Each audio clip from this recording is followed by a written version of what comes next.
एक बार की बात है, दो घनिष्ठ दोस्त थे, राजू और सोनू।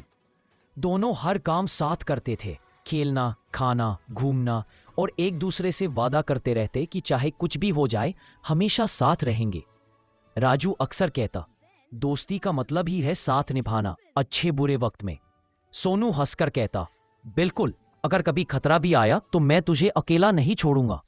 दोनों एक दिन जंगल की ओर निकल पड़े, सैर करने और कुछ फल तोड़ने।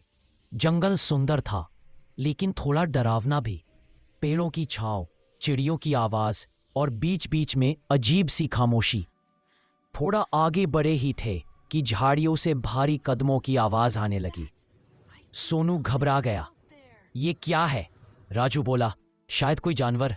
तभी देखा, सामने से एक भालू उनकी तरफ आ रहा था। भालू विशाल था, उसके पंजे जमीन पर पड़ते ही मिट्टी उड़ती। दोनों के पैरों तले जमीन खिसक गई। राजू ने तुरंत एक पेड़ देखा और बिजली की फुर्ती से उस पर चढ़ गया। लेकिन सोनू को पेड़ पर चढ़ना नहीं आता था। वो नीचे खड़ा कांपता रह गया। राजू, मुझे ऊपर खींच ले। राजू डर से कांप रहा था। उसने नीचे देखा और कहा, माफ कर दोस्त, अगर मैं नीचे आया तो भालू मुझे भी खा जाएगा। सोनू के चेहरे का रंग उड़ गया। भालू अब बस कुछ ही कदम दूर था। सोनू ने जल्दी से सोचा, भालू मांस खाता है लेकिन मरे हुए इंसान को नहीं छूता। वो तुरंत जमीन पर लेट गया, अपनी सांस रोक ली और पूरा शरीर बिल्कुल स्थिर कर लिया, जैसे कि वो मर चुका हो।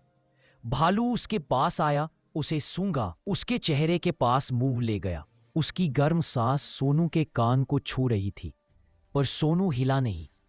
कुछ पल बाद भालू पीछे हट गया और धीरे धीरे जंगल की ओर चला गया। राजू ने राहत की सांस ली और पेड़ से नीचे उतर आया।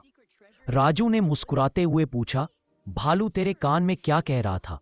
सोनू गहरी नजर से उसकी तरफ देखा और बोला, भालू कह रहा था, उन दोस्तों पर भरोसा मत करना जो मुसीबत ने साथ छोड़ दे। राजू शर्मिंदा हो गया।